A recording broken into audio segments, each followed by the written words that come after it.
வணக்கம்.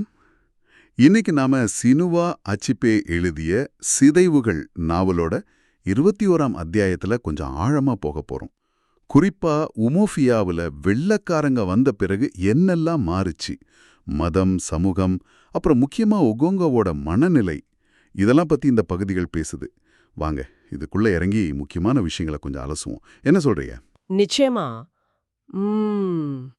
இதுல ரொம்ப சுவாரஸ்யமான ஒரு விஷயம் என்னன்னா, ஒகுங்கோ கோவப்படுற அளவுக்கு ஊர்ல மத்தவங்க இந்த மாற்றங்களை நேரடியா எதிர்க்கல. ஆமா. அது ஏன்? ஏன்னா வெள்ளக்காரர் வெறும் மதத்தை மட்டும் கொண்டு வரல. அவர் ஒரு வணிக கடையும் திறக்கறாரு பாருங்க. ஓ, பொருளாதாரம். ஆமா. பாமாயில், கர்னல் இதுக்கெல்லாம் நல்ல விலை கிடைக்குது. திடீர்னு பணம் உள்ள புழங்க ஆரம்பிக்குது. அப்போ இது வெறும் மதம் இல்ல, ஒரு பொருளாதார ஈர்ப்பும் இருக்கு. சரியான பாயிண்ட். பொருளாதாரம் ஒரு பக்கம் இழுக்குதுன்னா, மத ரீதியா கூட அந்த பாதியார் மிஸ்டர் பிரவுன் அவரோட அணுகுமுறை கொஞ்சம் வித்தியாசமா இருக்கு இல்லையா? ஆமா ஆமா. அவர் ரொம்ப டெலிகேட்டா ஹேண்டில் பண்றார். எப்படி? தன்னோட புது மதத்துக்கு மாறினவங்கள கூட ரொம்ப தீவிரமா போகாம பாத்துக்கிறாரு. குறிப்பா அந்த ஈனாக் மாதிரி ஆட்கள். அந்த புனித மலப்பாம்ப கொண்டுட்டான்னு சொல்வாங்களே, அவரா? அதேதான். அவங்களையெல்லாம் கூட கொஞ்சம் அடக்கி வாசிக்க சொல்றாரு. குலத்தோட கோவத்தை தேவையில்லாம தூண்ட வேணான்னு நினைக்கிறாரு. இது ஒரு மாதிரி டிப்ளோமசியா இருக்கு. நிச்சயமா. இந்த மென்மையான அணுகுமுறை தான் அவருக்கு அங்க ஒரு மரியாதையும் கொடுக்குது. அவர் என்ன பண்றாருன்னா, குலத்தோட பெரிய ஆட்கள் கிட்ட நேரடியா பேசுறார். ஓஹோ. நட்பு பாராட்டுறாரு. குறிப்பா அக்குன்னான்னு ஒரு பெரியவர் கூட மதத்தை பத்தி ரொம்ப நேரம் பேசுறாரு. அது ஒரு முக்கியமான உரையாடல். ஆமா, அது ரொம்ப இன்ட்ரெஸ்டிங்கான பகுதி.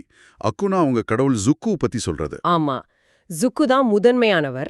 மத்த சின்ன கடவுள்கள்ல அவரோட தூதர்கள் மாதிரின்னு விளக்குறார்.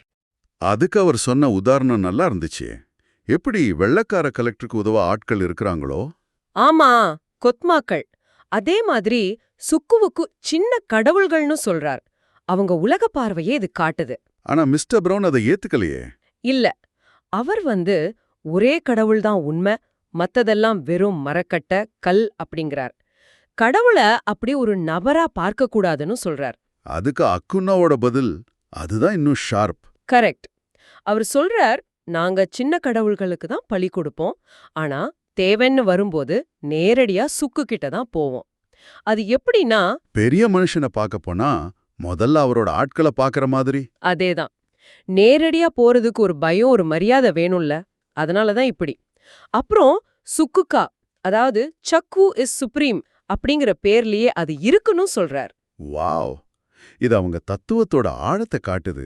ஆமா, இதெல்லாம் கேட்ட பிறகு மிஸ்டர் பிரவுனுக்கு ஒன்னு புரியுது. நேரடியா மோதுறது வேலைக்கு ஆகாதுன்னு. அப்போ அவர் என்ன பண்றார்? உத்திய மாத்துறார். இதுதான் அவரோட சொல்லப்போனா மாஸ்டர் ஸ்ட்ரோக்.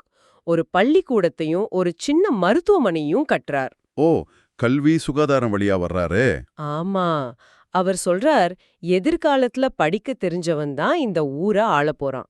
உங்க பிள்ளைங்களை ஸ்கூலுக்கு அனுப்புங்கன்னு. இது ஒரு பெரிய தூண்டில். இது வேலை செய்தா?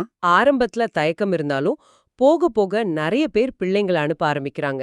கல்வியும் மதமும் இப்போ ஒன்னா போகுது. படிச்சவங்க புது நிர்வாகத்துல வேலைக்கு போறாங்க. ஆமா, கோர்ட் கிளர்க், டீச்சர்னு அவங்களுக்கு ஒரு புது ஸ்டேட்டஸ் கிடைக்குது. ஆனா அதே சமயம் மிஸ்டர் பிரவுனுக்கு உடம்பு சரியில்லாம போய் அவர் ஊருக்கு திரும்ப வேண்டியதாயிடுது. இப்ப கதையில நம்ம ஒக்கோங்கோ வர்றான் 7 வருஷம் கழிச்சு. ஆமா, பெரிய எதிர்பார்ப்போட வர்றான். ஆனா ஊர் மாறிடுச்சு. அவன் நினைச்ச மாதிரி வரவேற்பு இல்ல. சுத்தமா இல்ல. இந்த 7 வருஷத்துல மதம், அரசாங்கம், வியாபாரம்னு உம்முவோஃபியா பயங்கரமா மாறிடுச்சு. மக்கள் மனசுல இந்த புது விஷயங்கள் தான் ஓடிட்டு இருக்கு. அவனோட வருகை ஒரு பொருட்டாவே இல்லையா? கிட்டத்தட்ட அப்படிதான். அவனோட மகன்களை அந்த முக்கியமான ஓசோ சமூகத்துல சேர்க்கணும்னு நினைக்கிறான். அது அவனோட கௌரவத்தை நிலைநிறுத்த முக்கியம். ஆனா அந்த சடங்கு கூட தள்ளி போகுது. பாவம், அவனுக்கு இது எப்படி இருந்திருக்கும்? ரொம்ப பெரிய துயரம். இது வெறும் அவனோட தனிப்பட்ட பிரச்சனை இல்ல. தன்னோட குலமே சிதைஞ்சு போறத, ஒரு காலத்துல வீரம்னு நினைச்ச விஷயங்கள்லாம் இப்போ மென்மையா மாறிட்டு வர்றத பாக்குறான். உம்மோஃபியாவோட அந்த பழைய போர்க்குணம் போயிடுச்சுன்னு வருத்தப்படுறான். ஆமா, அவனோட உலகமே கண்முன்னாடி உடைஞ்சு போற மாதிரி ஒரு ஃபீலிங். ஆக இந்த பகுதிகளை நம்ம மொத்தமா பார்க்கும்போது உம்மோஃபியால நடந்த அந்த மாற்றம் அது ரொம்ப சிக்கலானதுன்னு தெரியுது. ஒரே நேரத்துல நல்லது கெட்டது ரெண்டும் நடந்திருக்கு. நிச்சயமா. ஒரு பக்கம் புது வாய்ப்புகள், பொருளாதாரம், கல்வி மாதிரி விஷயங்கள் வருது. மிஸ்டர் பிரவுன் மாதிரி சில பேர் அத கொஞ்சம் சாமர்த்தியமா கையாண்டிருக்காங்க. இன்னொரு பக்கம் ஒகொங்கோ மாதிரி பாரம்பரியவாதிகளுக்கு இது அவங்க அடையாளத்தோட அழிவா தெரியுது. அவங்க ஓரங்கட்டப்படுறாங்க. சரிதான். இது நம்மையும் யோசிக்க வைக்குது இல்லையா? ஒரு சமூகம் இப்படி பெரிய மாற்றங்களை சந்திக்கும் போது, அந்த பழைய வேர்களுக்கும் இந்த புதிய கிளைகளுக்கும் நடுவுல எப்படி ஒரு போராட்டமே நடக்குது. ஆமா, அது இன்னைக்கும் நாம பாக்குற ஒரு விஷயம்தான். நீங்க கேட்டா இதுல இருந்து என்ன எடுத்துக்கலாம்? ஒரு கேள்வி இருக்கு, நீங்க யோசிச்சு பாருங்க. அக்குனா சொன்னாரே, சுகு என்கிற ஒரு பெரிய கடவுள், அப்புறம் அவருக்கு கீழே சின்ன சின்ன கடவுள்கள்னு. ஆமா. அது மிஸ்டர் பிரவுன் சொன்ன ஒரே கடவுள் கொள்கைக்கு நேரெதிர் மட்டும்தானா? இல்ல, ஒரு பெரிய சக்தி இருக்கு, ஆனா அதை அணுகிறதுக்கும் புரிஞ்சுக்கிறதுக்கும் பல வழிகள், பல நிலைகள் இருக்குன்னு சொல்ற ஒரு வேற விதமான பார்வைன்னு எடுத்துக்கலாமா? ம். நல்ல கேள்வி. இத பத்தி நீங்க என்ன நினைக்கிறீங்கன்னு யோசிச்சு பாருங்க.